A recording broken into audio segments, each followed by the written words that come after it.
한 달 만에 또 여러분과 말씀을 나누게 되었습니다.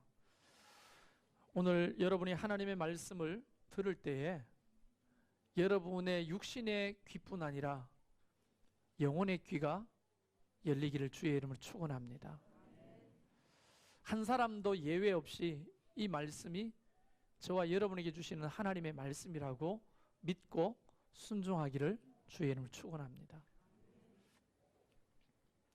오늘 제목에서 설교의 내용이 다 담겨 있습니다. 제목은 교회는 오케스트라이다. 교회는 오케스트라이다 라고 하는 제목입니다. 혹시 오케스트라가 무슨 뜻인지 아십니까?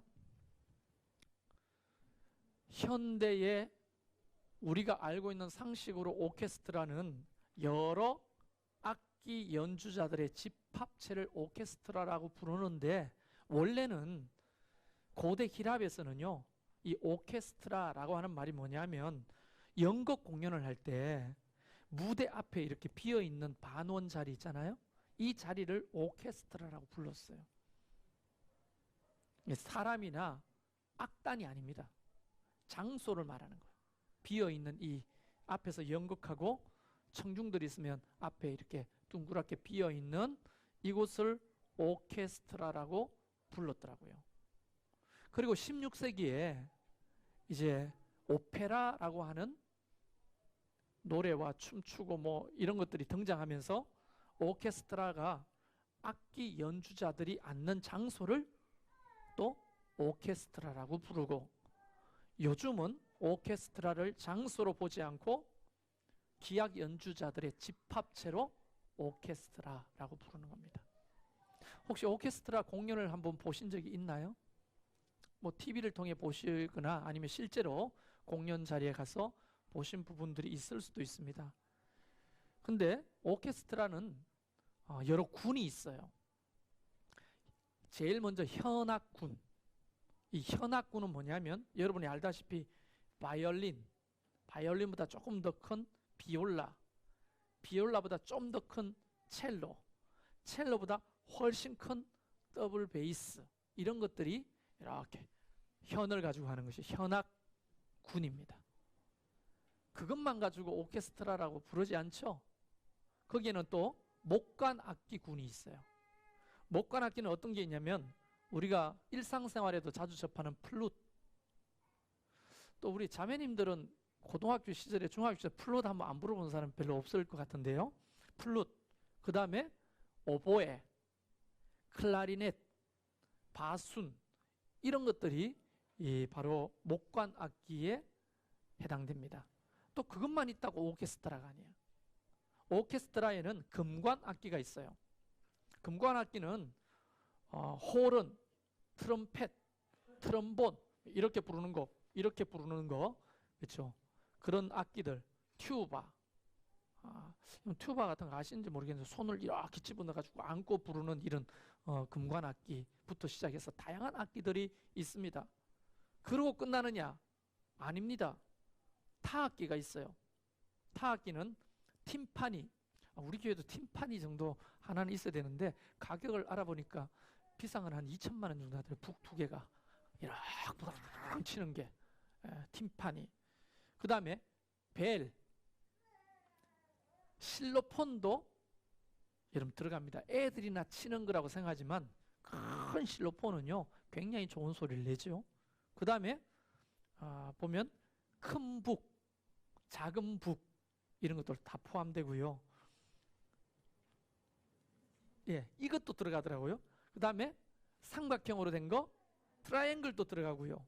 그 다음에 쨍 치는 심벌, 이런 것들이 다 타악기군에 포함됩니다. 제가 왜 이렇게 오케스트라에 대해서 이야기하느냐면 교회는 오케스트라이기 때문입니다.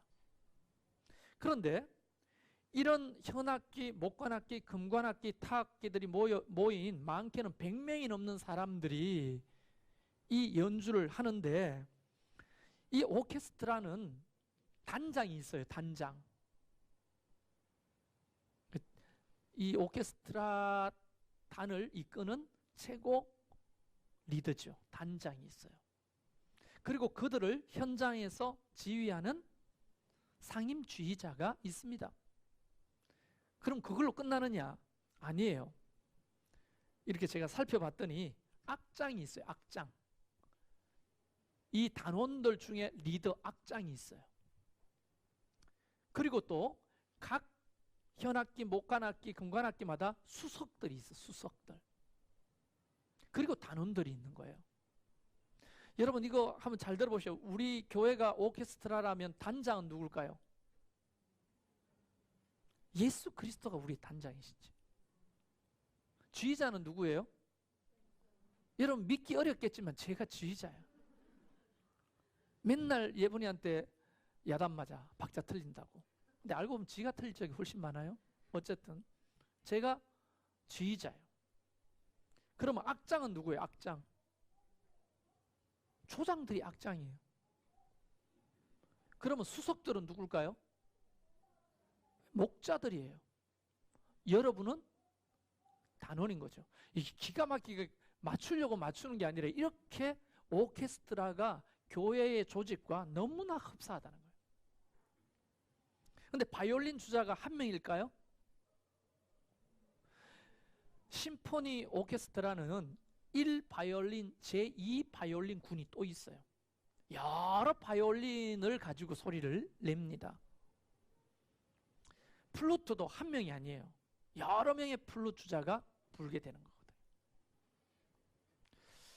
근데 제가 설명한 이 오케스트라의 이야기가 성경에 나올까요? 2000년 전에는 오케스트라라는 게 없었잖아요. 만약 오케스트라가 있었다면 분명히 하나님은 바울을 통해서 교회는 오케스트라이니 이렇게 말했을 거라고 저는 확신해요. 없었기 때문에 뭐라고 말했느냐? 고린도전서 12장 12절부터 읽어드리면 몸은 하나인데 많은 지체가 있고 몸에 지체가 많으나 한 몸임과 같이 그리스도도 그러하니라. 13절에 몸 가운데서 분쟁이 없고 오직 여러 지체가 서로 같이 돌보게 하셨나니라.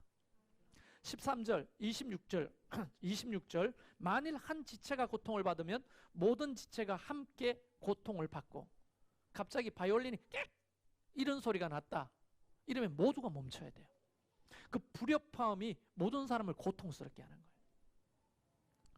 한 지체가 영광을 얻으면 모든 지체가 함께 즐거워하느니라. 여러분 협연 담배 피는 거 말고 협연 거기 보면 오케스트라가 다 있는데 굳이 한 명의 바이올린 리스트가 나와가지고 주자로 이렇게 연주를 합니다. 또는 피아니스트가 연주를 합니다. 또는 다양한 악기들이 나와서 홀로 서서 연주를 하는데 다른 악기들은 뒤에서 그 연주를 다 받쳐주고 있어요. 한 사람이 영광을 받으면 사실은 그 사람만 박수 받는 게 아니라 모든 오케스트라 단원들이 영광을 받게 되죠. 여러분 어때요? 고린도전서 12장에 나오는 이 말씀이 오케스트라가 있었다면 오케스트라에 대한 얘기 아닐까요? 우리의 몸의 모든 지체가 오케스트라처럼 움직이지 않나요? 그래서 교회는 몸과 지체일 뿐 아니라 오케스트라인 겁니다. 그래서 여러분에게 물어보고 싶어요. 여러분은 무슨 악기를 다루고 계신가요? 한 사람도 예외 없이 여러분 모두는 다 단원이에요. 악장도 수석도 다 자기의 전문 악기를 가지고 있습니다. 그러면 여러분은 머릿속에 상상해 보세요. 하고 싶은 거 아무거나 해도 돼요. 여러분 모두는 다 교회 안에서 오케스트라인 겁니다. 조장님들은 악장인 거고 목자들은 다 수석인 거예요. 이 이야기를 왜 고린도 교회에 주셨을까요? 고린도 교회가 교회 중에서 분열이 가장 심한 교회였기 때문입니다. 그래서 이런 말씀을 주시는 거예요. 그런데 오늘 읽었던 본문은 로마서잖아요. 그러면 로마서에도 이와 같은 이야기가 기록되어 있다는 것은 로마 교회도 분열의 조짐이 있었기 때문에 하나님이 바울을 통해 이런 말씀들을 주시지 않았겠습니까? 그러면 이것이 2000년 전에 고린도 교회나 로마 교회 이야기겠냐 하는 겁니다. 오늘 2000년이 지난 지금 교회라고 생긴 모든 교회는 이 말씀을 오늘 우리에게 주신 하나님의 말씀으로 받아야 타당하지 않겠습니까? 아멘이십니까? 이것은 바로 그 교회, 저와 여러분에게 주시는 하나님의 말씀이라고 저는 믿습니다. 왜냐하면요, 잘 들었어요. 지금부터 신앙생활이라고 하는 것은 공동체 안에서만 완성되는 겁니다. 이 지체가 아무리 훌륭하다 해도, 뽀빠이 같은 팔뚝이라 해도 이 몸에서 떨어지는 그 순간에 그것은 더 이상 팔이 아닙니다. 시신이고 그냥 떨어져 썩어질 시체에 불과한 거예요. 몸에 붙어 있을 때 나처럼 이렇게 얇아 빠져도 기능을 하는 거예요. 떨어져 있는 뽀빠이 팔뚝이 무슨 소용이 있겠어요? 여러분 뭐 하실래요? 붙어 있는 내 팔뚝, 떨어진 뽀빠이 팔뚝. 물론 우리 결혼 안 한 우리 자매들은 떨어져 있어도 뽀빠이 팔뚝이 좋아 이렇게 하실 수 있지만, 살아 있을 때, 공동체 안에 붙어 있을 때 의미가 있는 거예요. 왜냐하면 신앙을 세워갈 때도 공동체 안에 세워간다면, 신앙을 포기하고 실족할 때도 뭐 때문에 실족하고 포기할까요? 잘 생각해 보세요. 여러분 신앙생활 하시잖아요. 신앙을 포기하거나 뒷걸음질 칠 때도 공동체 때문에 뒷걸음질 치는 거예요. 그러면 우리는 합리적으로 상상할 수 있죠. 뭐를요? 마귀는 무엇을 공격할까요? 개개인을 공격하는 게 아니에요. 공동체를 공격하는 거예요. 그런데 공동체를 공격할 때 제일 효과적인 사람이 누굴까요? 이 사람 무너지면 공동체가 무너질 가능성이 높은 사람, 목사죠. 그래서 끊임없이 목사는 교회 안에서 공격받는 대상이 됩니다. 그 다음에 누구를 공격할까요? 지휘자를 공격하다기보다 그 다음에 누구? 악장을 공격하겠죠. 조장들. 마귀가 귀신같이 알아. 그 다음에 누구를 공격하겠어요? 목자들을 공격하겠죠. 목녀들을 공격하겠죠. 목부들을 공격하겠죠. 그래야 그 공동체가 깨지기 때문이에요. 이것은 하나님이 하시는 일이 절대 아닙니다. 마귀가 하는 것이에요. 그래서 교회 공동체는 한 몸으로, 오케스트라로 잘 보존되고 지켜져야 되는데, 왜냐하면 이런 등식이 성립되는 거예요. 이거는 이제 명제 논리학에서 이야기를 하는 건데요. 신앙은 하나님과의 관계 플러스 사람과의 관계다. 하나님과의 관계와 사람과의 관계는 곧 신앙이다. 이게 수학적으로 말하면 필요 충분 조건이라는 거예요. 우리 성환 형제가 잘 알겠네. 필요 충분 조건. 필요 조건만 가지고 되는 것이 아니고, 충분 조건만 가지고 되는 것이 아니라 필요 충분 조건이 돼야 돼요. 그러니까 하나님과의 관계, 또 사람과의 관계 깨지면 그건 신앙이 끝나는 거예요. 그래서 신앙 이꼬르 관계인 겁니다. 그래서 공동체 안에서 관계를 제대로 못한다? 그 사람은 신앙적으로 비성숙한 거예요. 반드시. 그런데 공동체 안에서 관계를 잘한다? 신앙적으로 성숙한 거예요. 그 우리는 종교적인 행위로 그 사람의 신앙의 성숙과 비성숙을 나누는데 그거 성경적이지 않습니다. 여러분 저보고요, 대표 기도자가 안 나왔죠. 오늘 우리 춘재 우리 목부님이 너무 아주 기도의 가장 핵심적인 모델을 제공하신 것 같아. 너무 잘하셨는데요. 저보고 기도를 시키면요, 저는 아무런 준비 없이도 청산유수처럼 기도할 수 있어요. 대표 기도를 여러 종류로. 그런 기도를 내가 할 수 있다고 내가 성숙한 게 아니라는 거예요, 이게. 근데 어떤 분은 와가지고 서서 왔는데도 읽지도 못해. 더듬거려. 그리고 뭐 접속사 이런 것들이 막 넘어가. 그래서 굉장히 집중하기 힘들어. 그런데도 불구하고 그 사람이 신앙적으로 성숙할 수 있습니까? 없습니까? 있어요. 찬양을 부르는데 박자를 틀리지 않고 예분이처럼 완벽하게 불러. 그렇다고 신앙이 성숙한 게 절대 아니라고. 이게 나처럼 박자가 틀려도 신앙이 성숙할 수 있다는 거예요. 그 반대일 수도 있고. 우리는 종교적인 어떤 그 성숙과 또 다른 의미가 뭐죠? 익숙한 거를 혼란스럽게 생각할 때가 있다는 거예요. 그러니까 익숙한 거지 성숙한 게 아니라는 거예요. 대부분 생각해 보세요. 갑자기 환난을 당하고 신앙 때문에 핍박을 당하고 갑자기 고난이 찾아왔을 때 신앙이 더 굳건해지는 것 같은가요? 아니면 실망해서 교회를 떠나는 사람이 많을까요? 그렇게 생각하시죠? 교회는 고난과 핍박 때문에 성장해요. 개인의 신앙도 마찬가지예요. 고난 속에서 성장하는 거예요.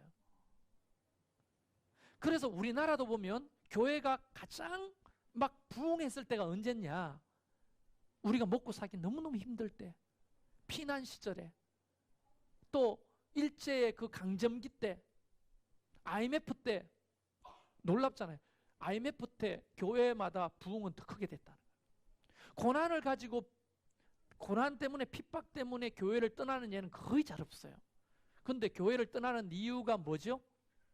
관계 때문에 떠나는 거예요. 저 사람이 꼴 보기 싫다는 거예요. 저 사람하고 나하고 안 맞다는 거예요. 목사님하고 나랑 안 맞다는 거지. 목사님 생각과 내 생각이 다르다는 거지. 우리 목자와 내 생각이 다르다는 거죠. 목자와 목자 생각이 다르다는 거죠. 저 집사와 나와 생각이 다르다는 거죠. 이런 것 때문에 깨져서 신앙을 포기하고 교회를 옮겨 다니고 철새가 되고 한자리에 깊이 뿌리를 못 내리고, 이거 다 누가 하는 거예요? 두 가지 이유입니다. 비성숙하거나 마귀에게 시험 들었거나, 두 가지 중에 하나라는 거예요. 오죽하면 예수님께서 누구든지 나를 믿는 이 작은 자 중에 하나를 실족하게 하면 차라리 무슨 맷돌? 연자 맷돌이 얼마나 큽니까? 연자 맷돌을 목에 달려서 깊은 바다에 빠뜨려지는 것이 차라리 낫다고 마태복음 8장 6절에 말씀하고 계셔요. 그러니까 이 관계가 얼마나 중요한지 모르는 거예요. 로마 교회 이야기로 좀 들어가 볼까요? 오늘 읽었던 본문에 로마 교회는 주축이 이방인들입니다. 생각해 보세요.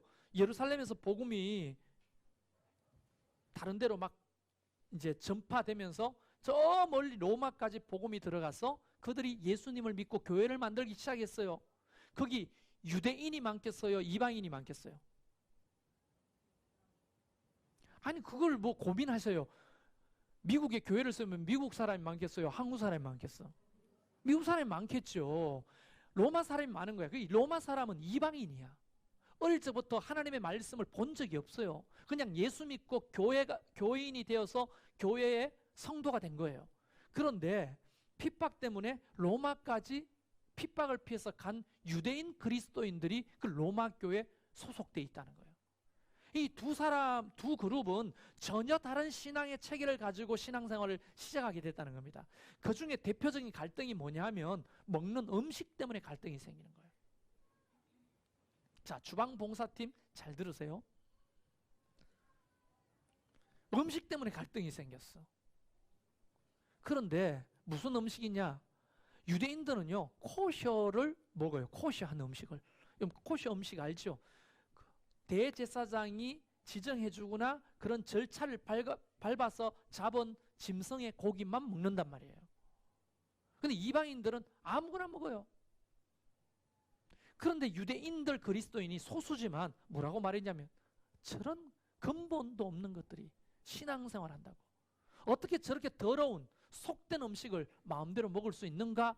라고 비판하기 시작했다는 거예요. 근데 이방인들은 뭐라고 하냐? 어릴 적부터 돼지고기 먹고 살았는데 어릴 적부터 시장에 가서 사가지고 고기를 먹었는데 무슨 소리냐?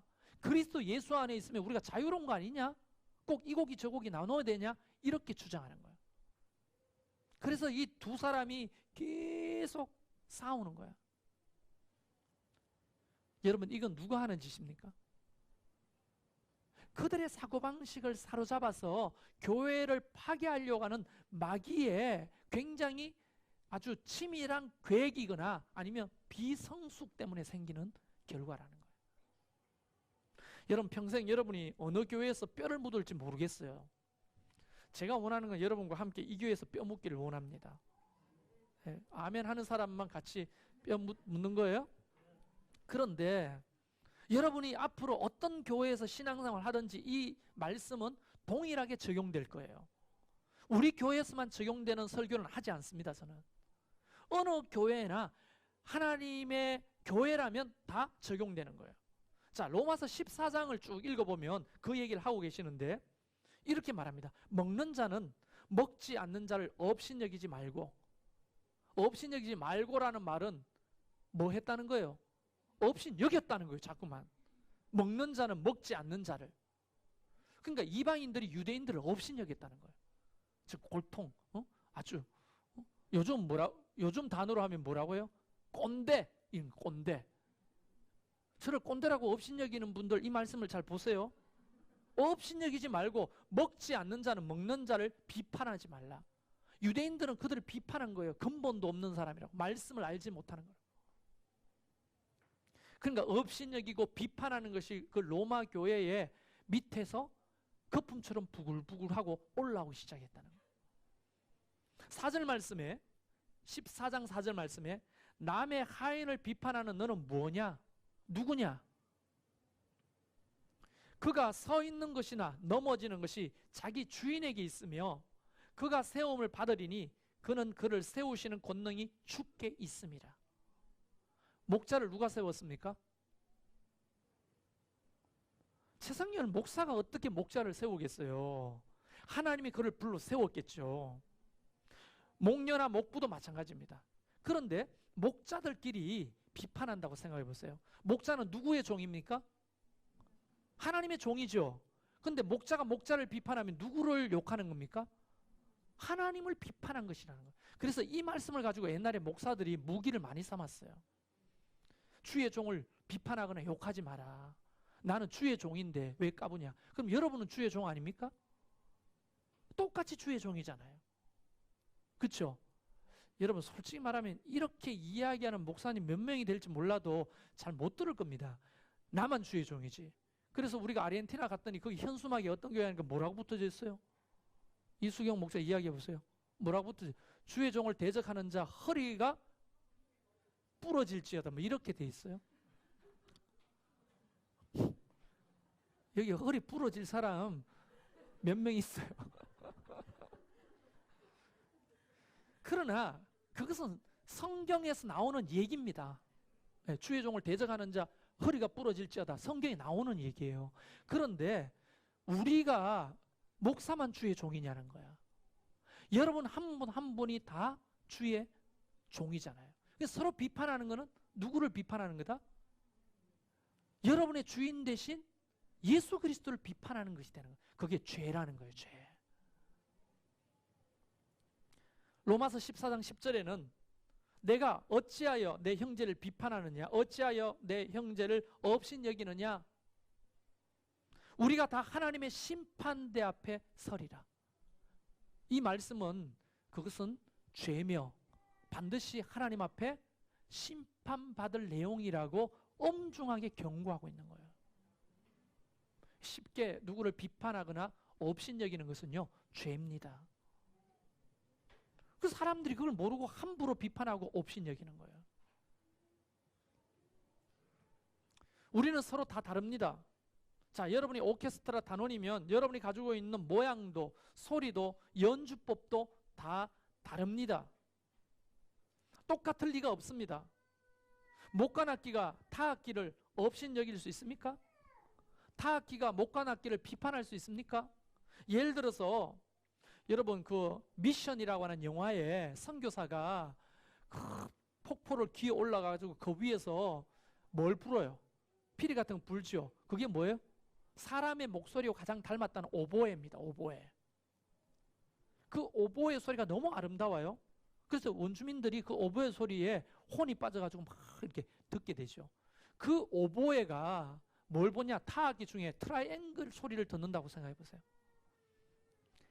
땡, 띵 이렇게 치는 저게 무슨 연주냐? 그게 연주예요? 드럼 주자? 트라이앵글을 띵, 띵 이렇게 치는 게 연주냐고. 그걸 꼭 대학원 나와야 할 수 있어요? 유학 갔다 와야 할 수 있냐고. 아무나 여기 오케스트라, 필하모니 오케스트라 가가지고 트라이앵글 연주할 수 있습니까? 없어요. 거기도 철저한 검증을 받아가지고요 트라이앵글을 치는 거예요. 트라이앵글 소리가 알고 보면 밥그릇 떨어지는 소리나 뭐 별반 우리 귀로는 못 느끼겠지만 그 오케스트라의 소리 안에서는 너무너무 중요한 일부분을 차지하고 있거든요. 비판할 수 없는 거예요. 오보의 소리가 가장 아름다운 사람의 목소리, 성대와 닮았다는 소리라 할지라도 트라이앵글을 비판할 수 없는 거예요. 트라이앵글도 오보에를 비판할 수가 없는 거예요. 업신여길 수 없는 거예요. 우리는 모두 악보대로 지휘자의 연주에 맞춰서 연주하면 되는 거예요. 근데 여러분에게 물어봅시다.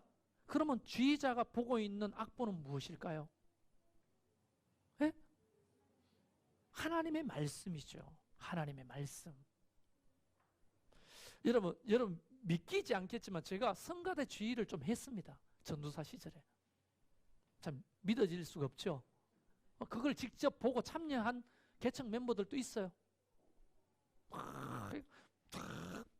막 이렇게 제가 뭐 카라얀처럼 멋진 지휘는 아니었지만 그런 지휘를 한 적이 있습니다. 이 희열 같은 게 느껴요. 악보대로 따라오는 그 찬양대의 찬양을 느끼면서 희열 같은 게. 그래서 막 나도 모르게 막 하면서 손을 떨면서 마치 무슨 지휘자가 된 것처럼 한 적이 있는데, 목사는 지휘자입니다. 악보는 성경이에요. 성경에 나오는 대로 여러분과 함께 연주하자고 하는 거예요. 할렐루야. 그 여러분이 무슨 악기를 가지고 있든지 그 성경에 맞추어서 연주하면 되는 겁니다.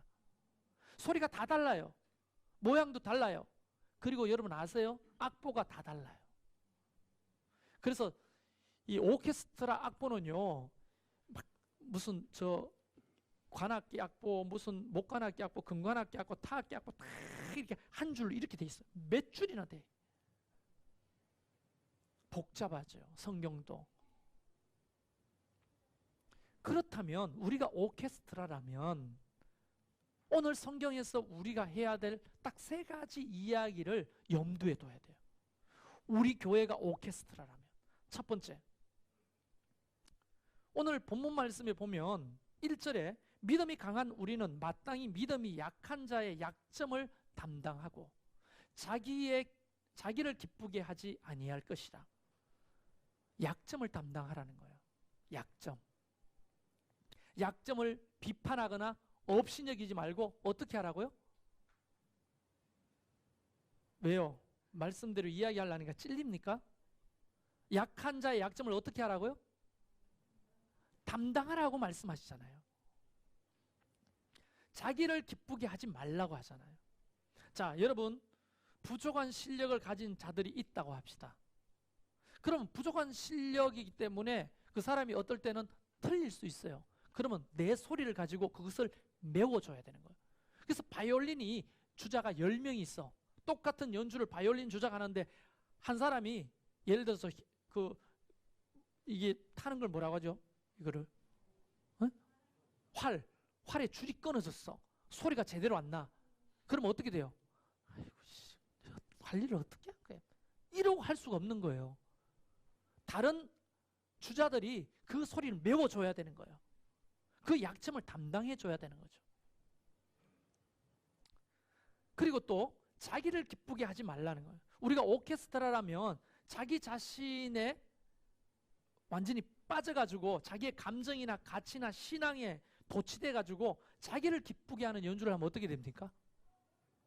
자, 제가 연기를 좀 보여드리죠. 제가 만약에 무슨 트럼펫이 이거죠. 트럼펫 주자라면 혼자서 눈을 감고 막 혼자서 지휘자가 막 하는 거 아랑곳하지가 하면 어떻게 돼요? 어떻게 돼요? 망치는 거죠. 그래서 성경은 말씀하시기를 자기를 기쁘게 하지 말라는 것은 자기한테 도취대가 자기가 가지고 있는 고정관념이나 생각이나 가치관을 가지고 다른 사람을 난도질하거나 업신여기나 판단하면 안 된다는 거예요. 여러분, 우리가 막 열심히 땀을 뻘뻘 흘리면서 막 켜는데 저쪽에 있는 트라이앵글 주자는 띵 하고 한참 놀다가 띵 하고 이거밖에 안 해. 비판할 수 없는 거예요. 서로 영역이 전혀 다른 것입니다. 그러니까 비교할 때를 비교해야지. 트라이앵글하고 바이올린하고 어떻게 비교가 됩니까? 전혀 다른 영역이죠. 그런데 우리는 그렇게 하고 신앙생활을 한다는 거예요. 제가 이야기하잖아요. 비성숙이든지 마귀의 시험 들지 둘 중에 하나일 때 그런 현상이 드러나는 거예요. 그걸 우리가 인정해야 돼요. 저는 여러분의 약점을 담당하고 여러분은 저의 약점을 담당할 수 있기를 바라고, 목원들은 목자의 약점을 담당해 줘야 돼요. 목자는 목원들의 약점을 담당해 줘야 되는 거예요. 목자와 목녀, 목부는요 서로 간의 약점을 담당해 줘야 돼요. 제가 가정교회 하는 목사님들 이야기를 들어보면 간혹 이런 황당한 얘기를 듣습니다.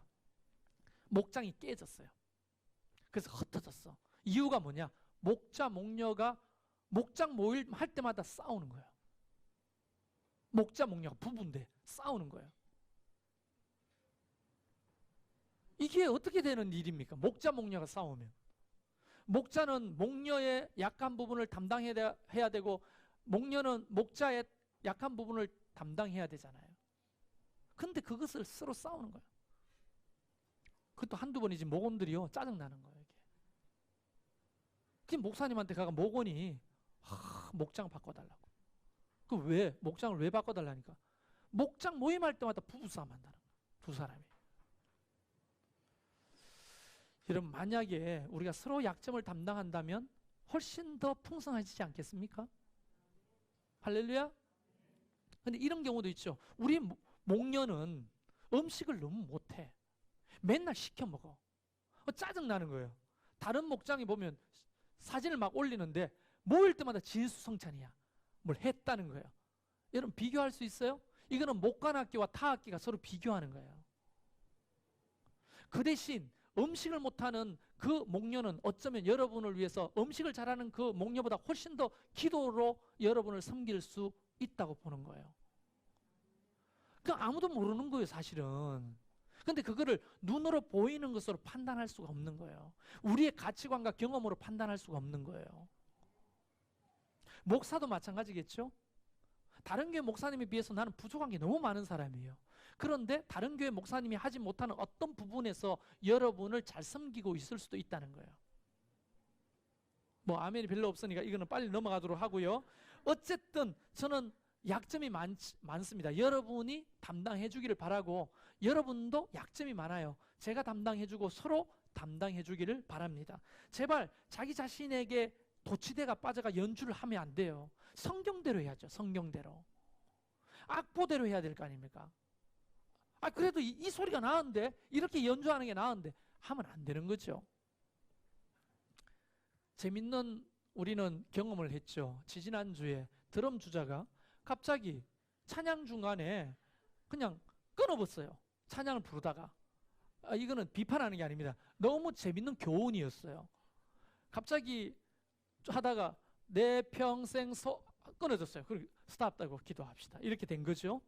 그런데 사실은 만약에 이 사람이 매번 모일 때마다 그렇게 한다고 생각해 보세요. 그것은 엄연한 실수였잖아요. 그런데 그걸 만약 우리가 못 받고, 야, 그런 식으로 하려면 때려치워. 그런 식으로 하면 때려치우라고. 이게 진심으로 안 들리길 바라요. 예, 진심이 아닙니다. 때려치워. 만약 이렇게 한다면 이 사람이 여기에 붙어 있겠어요? 그건 실수였잖아요, 엄연히. 그리고 교인들이 만약 저보고 항의를 했다. 찬양 왜 그랬어요? 왜 중간에 끊었어요? 분위기 쎄했는데 만약 했다면 난 그 사람한테 그렇게 말했을 거예요. 하나님이 네 찬양은 안 들었을 거야. 왜냐하면 우리의 실수를 나는 그 순간 내가 참 잘했다고 생각해요.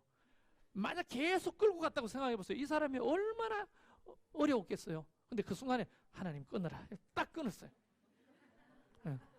그러니까 덜 쪽팔리잖아요. 다 같이 스탑하면. 그런 것들이 서로 메워주는 그런 분위기가 돼야 되잖아요. 그런데 불러 세워놓고 너 왜 그랬냐? 정신이 어디 팔렸냐? 너 요즘 연애하냐? 누구 자꾸 생각하는 거냐? 너 여기 직장으로 보냐? 예배다. 이런 식으로 생각하면 어떻게 하나님의 교회가 세워져 가겠냐고요. 두 번째 보면 2절에 우리가 각 사람이 이웃을 기쁘게 하되 선을 이루고 덕을 세우도록 할지니라. 덕을 세워야 되는 거예요. 오케스트라는 스로. 바이올린 소리가 목관악기의 소리를 도와요. 목관악기는 금관악기의 소리를 돕습니다. 금관악기는 타악기를 돕고 타악기는 모든 것을 다 도와요. 리듬을 도우니까. 여러분, 타악기가 있어야 모든 사람이 지휘자도 보지만 귀로 그 리듬을 타고 같이 나가는 거예요. 모두가 서로 그렇게 아름다운 덕을 세워가는 거예요. 그래서 성경대로 하면 선을 이루고 라고 하는 선은 아기돈이라는 헬라어인데, 이 아기돈은 히브리어에서는 토브라는 말이에요. 토브. 이 토브가 뭐냐면 조화로운 상태를 말하는 거예요. 조화로운 상태. 선을 이루라고 하는 것은 뭘 이루라? 조화를 이루라는 거예요. 이거 오케스트라 이야기 아닙니까? 모든 소리가 조화를 이루어야 되죠. 약하면 약한 대로, 강하면 강한 대로, 부족하면 부족한 대로, 다 채워졌으면 채워진 대로 조화를 이루는 게 굉장히 중요한 것이에요. 그리고 덕이라고 하는 말, 오이코도멘이라는 단어를 쓰더라고요. 이 오도코도멘이라는 말은 자신의 언행, 말과 행동이 다른 사람을 세우는 상태를 덕을 세운다고 말하는 거예요. 근데 우리는 반대로 할 경우가 있어요. 내 말과 행동이 다른 사람을 세우는 게 아니라 무너뜨려. 나는 목원들에게 경고하는데 목자를 무너뜨리는 그 어떤 언행도 하나님의 성경에서 지지해주는 어떤 발언도 없습니다. 하나님이 세우신 지도자는 부족하다면 그 부족한 대로 받는 것이 중요해요. 만약에 덕을 세우는 일, 우리의 말과 행위가 지도자를 끌어내리고 또는 다른 사람을 음해하고 또는 흠집을 내는 일이면 그것은 성경의 이야기가 아닙니다. 하나님의 방식이 아니라는 거예요. 그거는. 저도 개인적으로 상당히 약점이 많은데 지나친 농담이나 또는 이런 것 때문에 사람들이 상처받을 경우가 상당히 많습니다. 그런데 제가 살아남기 위해서 만들어진 잘못된 습관인 것 같아요. 그런데 이런 것들을 견디지 못하고 교회 떠난 사람도 있어요. 이 개척하고 지금까지 보면. 그리고 상처받은 사람도 있고. 그래서 요즘 굉장히 많이 농담도 절제하고 말수도 줄입니다. 모임에 가면, 어떤 모임에서는. 왜냐하면 덕을 세우는 것이 아니면 스스로 절제해야 되는 거예요. 그리고 우리가 수요 예배 모이면 소그룹이 모여가지고 밥도 먹고 차도 마시고 그렇게 이야기하는 시간이 있는데 될 수 있는 대로 누군가에 대한 이야기는 하지 않습니다. 왜냐하면 그 내 말 한마디가 다른 사람을 깎아내리거나 무너뜨리는 이야기가 될 수 있기 때문이에요. 사람을 평가하는 것은 참 조심스러워야 하는 거예요. 평가할 수도 있지만 조심스러워야 되는 거예요. 그래서 덕을 세운다고 하는 것은 내 행위와 말이 다른 사람을 세우는 행위가 덕을 세우는 거예요. 어떻게 해요? 좀 덕을 세우고 계십니까? 무너뜨리고 계십니까? 이게 교회론에 굉장히 중요한 것입니다. 마지막으로 세 번째, 나는 이 말씀이 굉장히 내 마음에 꽂혔어요. 7절 말씀에 보면 그러므로 그리스도께서 우리를 받아 하나님께 영광을 돌리신 것 같이 너희도 서로 뭐 하라? 서로 받으라는 말이 뭘까요? 우리가 어디서 떨어집니까? 받게? 받으라는 말이 뭘까요? 로마서 14장 3절에 보면 하나님이 그를 받으셨습니다 라고 하는 말씀이 있어요. 하나님이 우리를 받으셨대. 어떤 상태에 받았냐? 잘 들어보세요. 에베소서 2장 1절에 보면 그는 허물과 죄로 죽었던 너희를 살리셨습니다. 죄로 허물로 죽었던 우리를 받았다는 거예요. 로마서 5장 8절에 보면 우리가 아직 죄인 되었을 때에 그리스도께서 우리를 위하여 죽으심으로 하나님에게 우리에 대한 자기의 사랑을 확정하셨느니라. 이 말씀이 뭡니까? 우리가 자격이 없을 때 우리를 받았다는 거예요. 우리가 받고 싶은 사람이 어떤 사람이에요? 나하고 통하는 사람 받고 싶잖아요. 나랑 잘 맞는 사람 받고 싶잖아요. 나한테 잘해주는 사람 받고 싶잖아요. 나랑 생각이 다르고 내 기준으로 부족하다고 생각하는 사람 받기 싫잖아요. 그런데 예수님께서는 우리를 어떨 때? 허물과 죄로 죽었을 때, 우리가 의인이 아니라 죄인 되었을 때 이미 우리를 받으셨다는 거예요. 그래서 성경은 뭐라고 말하냐면 베드로 후서 1장 4절에 결국 이렇게 말씀하시는 거예요. 이로써 그 보배롭고 지극히 큰 약속을 우리에게 주사 이 약속으로 말미암아 너희가 정욕 때문에 세상에서 썩으실 것을 피하여, 그 다음 말씀 잘 주목하세요. 신성한 성품에 참여하는 자가 되게 하려 하심이라. 쉽게 말하면 서로 받는 것은 예수님의 성품에 참여하는 것이에요. 신의 성품에 참여. 왜? 예수님이 우리를 받았으니까. 우리 또한 서로를 받아야 되는 거예요. 자, 오케스트라 이야기를 또 해보면 오케스트라가 수준이 다 평준화되어 있을까요? 바이올린 주자가 10명이 있다 할지라도 그 바이올린 주자가 사실은 경력이 오래돼가지고 잘 치는 사람이 있는가 하면 이제 갓 들어온 단원도 있을 거 아니에요. 그러면 수준이 덜쭉날쭉할 거라고. 그런데도 불구하고 이 수준에 못 미친 자고 내치면 오케스트라 구성이 안 되죠. 아마 그 가장 뛰어난 바이올린 그 주자도 사실은 옛날에는 초보 단원이었을 거예요. 그래서 거기서 용납받고 받아줬기 때문에 계속 거기서 경력을 쌓아가지고 어느 정도 수준에 올랐겠죠. 만약 그것을 실력한다고 박탈해버리면 어떻게 됩니까? 물론 기본적인 자격은 따지고 그 단원으로 받았겠지만 기본적으로 그 기본적인 실력을 봤다 할지라도 들어온 사람에게는 다 수준이 다르겠죠. 그런데 그것을 받아줘야 성장하는 거예요. 받아줘야. 기회를 주는 거예요. 저는 개척 멤버들한테 고마운 마음이 좀 있어요. 어떤 마음이냐? 부족한 목사를 받아주는 것이 있었어요. 왜냐하면 우리는 그런 적 없는데 할지 몰라도 여기에 붙어있는 자체가 받아주는 거야. 내가 생각할 땐 그래요. 안 그러면 떠날 일들이 너무너무 많았어. 그런데 이 목사의 부족한 부분을 받아줬기 때문에 지금도 그 멀리서 나오잖아요. 이게 받아주는 거예요. 여러분, 우리 서로가 목사님의 수준을 정해놓고 왜 이 수준에 못 미쳐? 라고 따지면 이 목사의 수준이 이까지 도달할 동안 그러면 어디에서 그 목사를 받아주는 거예요? 아무도 받아주는 데 없잖아요. 제가 20살 때부터 전도사를 시작했는데 너무나 미약하고 부족한 나를 교회가 받아줬기 때문에 거기서 성장하고 자라서 목사가 된 거 아닙니까? 근데 어떤 교회들이 전부 다 완벽한 목사의 수준에 도달한 사람을 뽑는다면 신학교에서 나온 사람들은 언제 훈련을 받아 언제 목회자가 되겠어요? 그래서 부족함이 있을 때 받아주는 것이 성숙인 거예요. 우리가 서로 받아주는 것은 바로 신의 성품에 참여하는 것이라는 거예요. 우리는 신앙의 수준이 다 달라요. 스타일도 달라요. 그들이 살아온 배경도 달라요. 가치관도 달라요. 그렇지만 우리는 서로 어떻게 해요? 받아줘야 되는 거예요.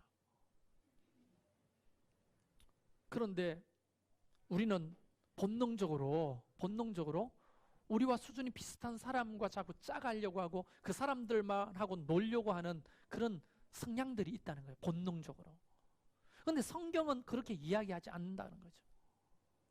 여러분, 손가락이 깨끗하잖아요. 주로 자주 씻으니까. 저는 뭐 예외입니다만은 자주 씻으면 깨끗하잖아요. 근데 발가락은요, 여러분 발가락은 손가락보다 깨끗하진 않을 거예요. 그런데 손가락과 발가락이 자주 놀아야 돼. 이게 무슨 말이냐면 손가락과 발가락이 자주 논다고 하는 것은 손이 발가락을 자주 씻겨야 되는 거예요. 물론 우리 아버지는 바가지로 물 부어가지고 발로 발을 씻더라만도, 그러나 손으로 뽀독뽀독 씻어야, 그렇죠, 자주 만나야 이게 서로 깨끗해지는 거예요. 그런데 손가락하고만 놀고 발가락하고 안 놀라면 발은 아마 썩어가지고 통풍 걸릴 거야. 가장 멀리 있는 그 사람과 만나고자 하는 것이 사실 필요하다. 할렐루야. 자, 그렇게 세 가지를 이야기했습니다. 우리는 오케스트라인데 서로 약점을 담당해야 돼요. 서로 덕을 세워야 됩니다. 서로 받아야 합니다. 이것이 오케스트라로서 교회라는 거예요. 로마서 15장 5절에 이제 자, 결론을 말합니다. 결론. 자, 그렇게 만약에 약점을 담당하고 덕을 세우고 서로 받으면 어떻게 될까요? 이렇게 되는 거예요. 이제 인내와 위로의 하나님이 너희로 그리스도 예수를 본받아 서로 뭘 같이 하고 뜻이 같게 하여 주사. 자, 첫 번째 보세요. 결론이에요, 이게. 그렇게 오케스트라처럼 하면 뜻이 같아진다는 거예요. 두 번째, 6절 말씀에 한 마음으로. 그리고 뒤에 뭐라고 돼 있어요? 한 입으로 하나님 곧 우리 주 예수 그리스도 아버지께 영광을 돌리게 하려 함이라.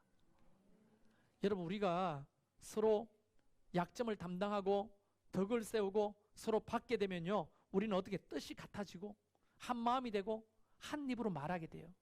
근데 이게 로마서 15장에 나오는 말씀이 아니고 어디서 많이 본 말씀이야. 그래서 제가 얼른 찾아보니까 고린도전서 1장 10절에 똑같은 이야기가 나와요. 분열이 심했던 고린도 교회도 하나님이 동일하게 이렇게 말씀하십니다. 형제들아, 내가 우리 주 예수 그리스도의 이름으로 너희를 권하노니 너희가 같은 말을 하고 너희 가운데 분쟁이 없이 같은 마음과 같은 뜻으로 온전히 합하라. 여러분, 이 말씀이나 로마서 15장 말씀이랑 뭐가 달라요? 표현은 다르지만 하고자 하는 이야기가 똑같잖아요. 우리가 서로 다른 목장 안에서 목장과 목장, 그리고 목사와 목자, 그리고 목자와 목자, 이런 사람들이 서로 약점을 담당하고 덕을 세우고 서로 받기 시작할 때 우리는 한 뜻이 되고 한 마음이 되고 한 가지 이야기를 하게 되는 거예요. 악보대로 연주하게 된다는 거예요. 그래서 이렇게 결론 지을 수 있습니다. 오케스트라로서 교회는 단장 되신 예수님의 말씀을 따라 지휘자의 지휘 아래 각각의 파트의 고유한 소리를 악보대로 잘 드러내어 한 분 관객이신 하나님께 영광을 돌리는 것이다. 이 비전 선언문 같죠? 바로 그런 겁니다. 우리가 이 교회의 관객은 한 분이에요. 누구죠? 성부, 성자, 성령, 하나님 한 분이에요. 우리는 오케스트라로서 이렇게 다양한 파트의 소리를 잘 협연해서 그분께 영광을 돌리는 겁니다. 그래서 지휘자인 목사는 뭘 해야 되느냐? 끊임없이 악보대로 하자고 이야기해야 되는 거예요. 악보대로 하자고. 지휘자의 생각보다 악보가 먼저인 거예요. 하나님의 말씀이 먼저인 겁니다. 지휘자의 경험보다도 말씀이 우선인 거예요. 그 말씀을 이제 지휘자의 음악적인 영감을 가지고 해석해서 여러분에게 이렇게 연주하자고 말하는 거예요.